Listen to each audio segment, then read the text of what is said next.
Casemiro can't do what Partey does. That's facts. That is facts. I don't know what camera to look like. Bro, we're new to this. Bro. Bro. Let me tell you this, yeah.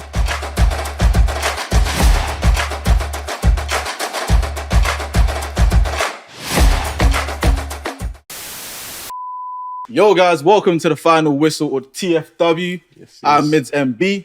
I'm Raphael Raff. And Mike's. And we are the Final Whistle. Yeah, man. So essentially, welcome to our football channel. We're going to be talking about everything football, everything Premier League related. So even just to kick it off, guys, there's been a couple transfer rumours, even done deals. I don't want to get you guys' opinion. Obviously, I know you guys are United fans or whatnot, but unfortunately. But Højlund, 75 mil. No, don't start like 75 mil? Don't do that.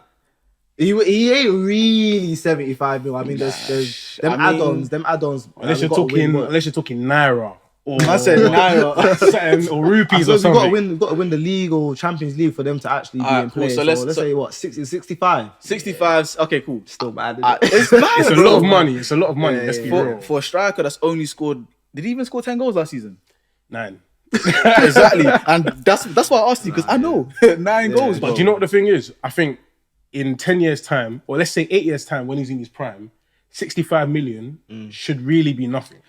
When we look at the amount of money that's been spent on top quality players, 65 million in those years will be nothing. You also need to remember, Højlund's like what? He's 20. Yeah, 20 you or get, 21. You get the benefit of the money back. If we was to sell him on, you know what I mean, we'll get that money back tenfold. So it's like we're paying for potential, really. I think he's got it. Can I ask you one question though? Yeah. So with Anthony Martial, when you bought him, you're paying for potential as well, right? Obviously, I know it wasn't as much. And I know it's I'm not having the Martial slander. Listen, Martial is baller, man. He is. Don't even go there, man. But I mean, what? He's a baller, but can he stay fit? He can never stay fit. And even when he does play, it's just like, bro, this ain't the same Martial that was, you know, that Liverpool debut where the guy scored. Yeah. Oh, welcome to Manchester United. Every transfer is a risk. No matter how much you pay or no matter how good the player seems to be, it's a risk. And when a player is that young, you have to pay a lot of money if you think he's very good. If he's showing glimpses that he's very good.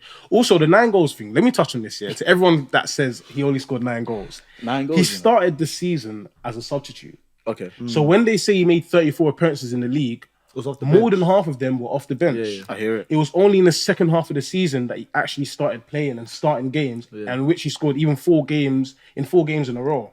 All right, so let me ask you this question then. So why would you pay 65, I was going to say 75, but 65 mil plus add-ons for someone who is essentially a bit part player, a bench player? Like, I get it in terms of like the whole potential and everything. He started off as a bench player.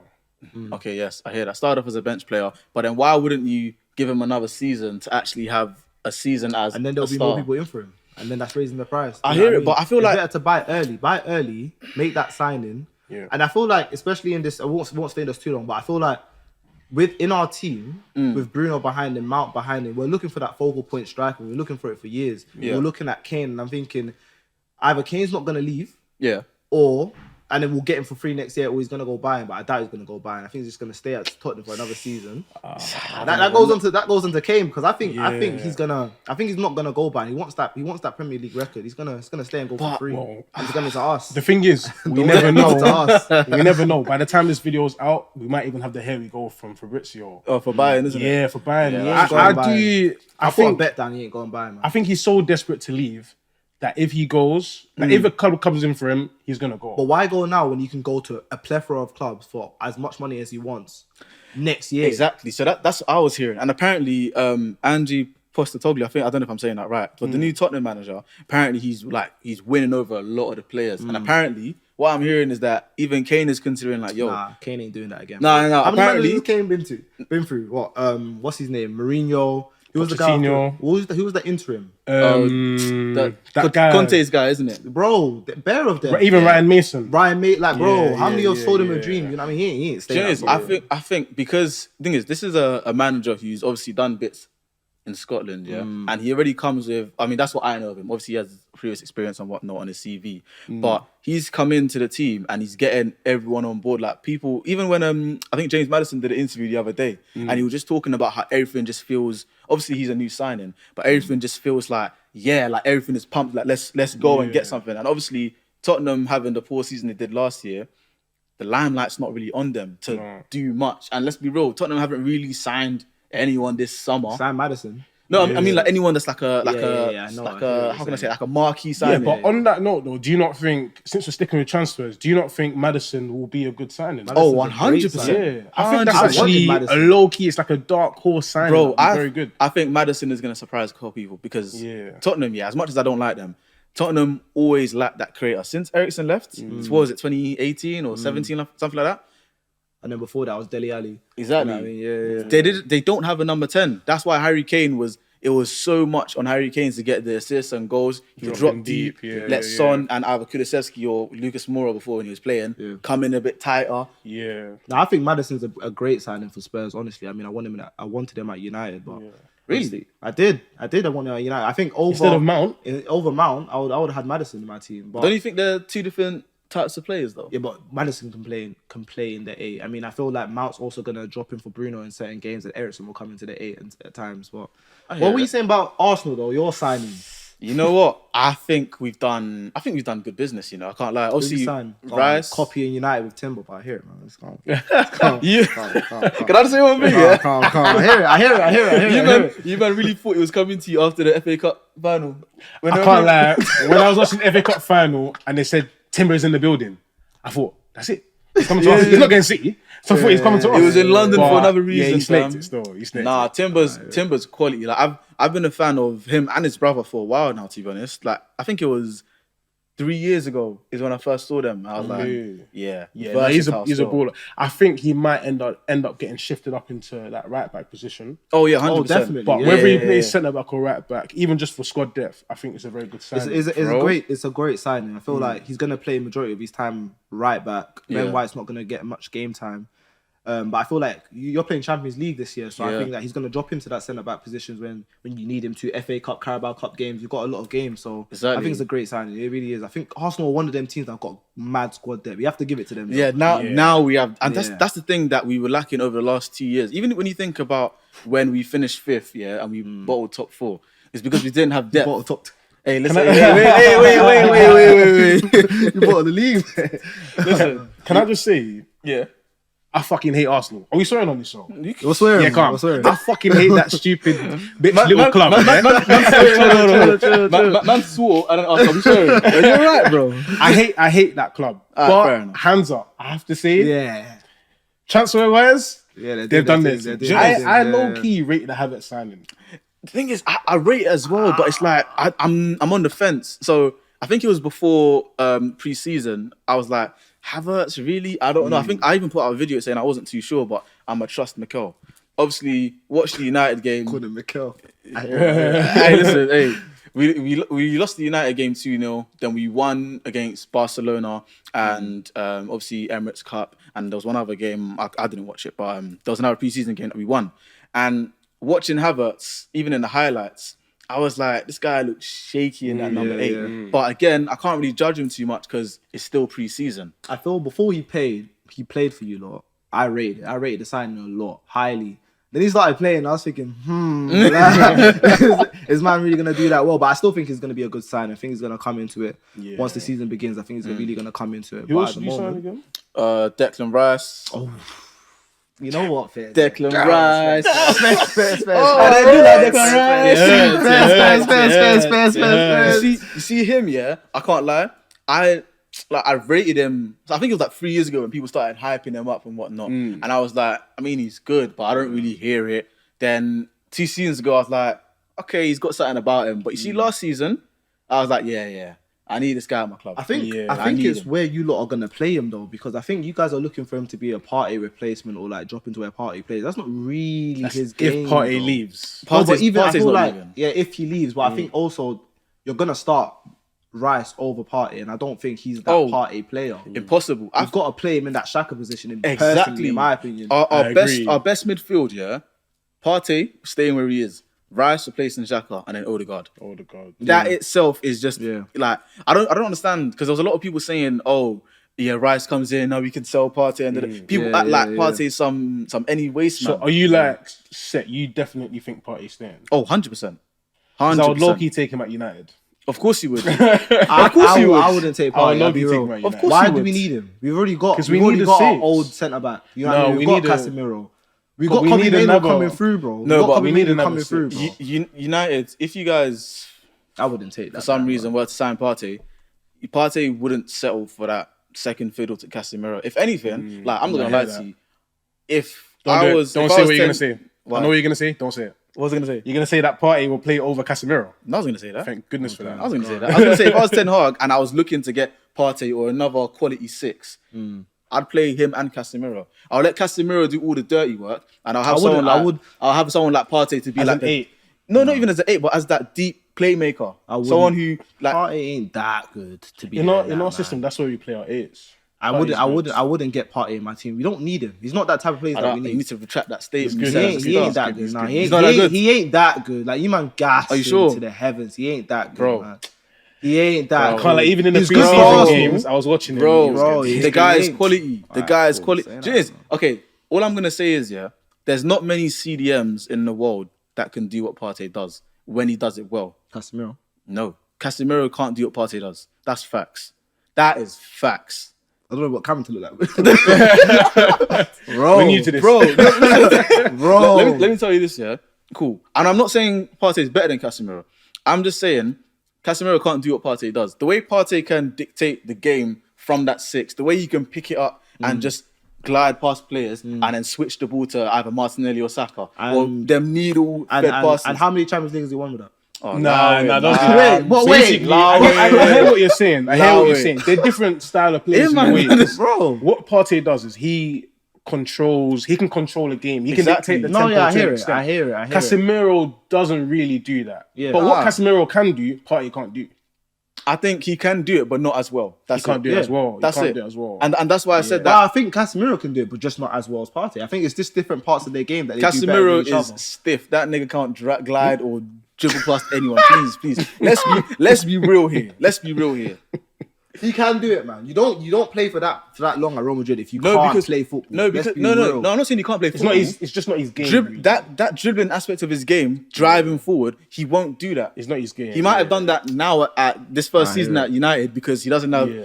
Mavericks in the sense of Kroos and Modric to do all of that for him. Like that's not his game. That's why I feel like that's why he was getting a lot of like reds and bookings this season because he's having to do more and step outside of his comfort I zone. feel as though Rice does have a good balance of the two. Of carrying the ball forward, dictating the game, but also doing the defensive work. Oh, 100%. Would you say he's the signing of the season so far? No. Obviously, the transfer window's not over yet, but would you say that? I was gonna say I'd put him up outside of our teams, I think the best signing. Well, I think in total of the Premier League, Tonali good signing. to Newcastle is a brilliant. Why'd you signing. say that though? Bro, he's a baller, and they're playing Champions League he's football. very good. I know You he's know a what I mean? baller, So but I feel like Newcastle. Like we'll talk this in another video, but I feel like Newcastle are a threat, man.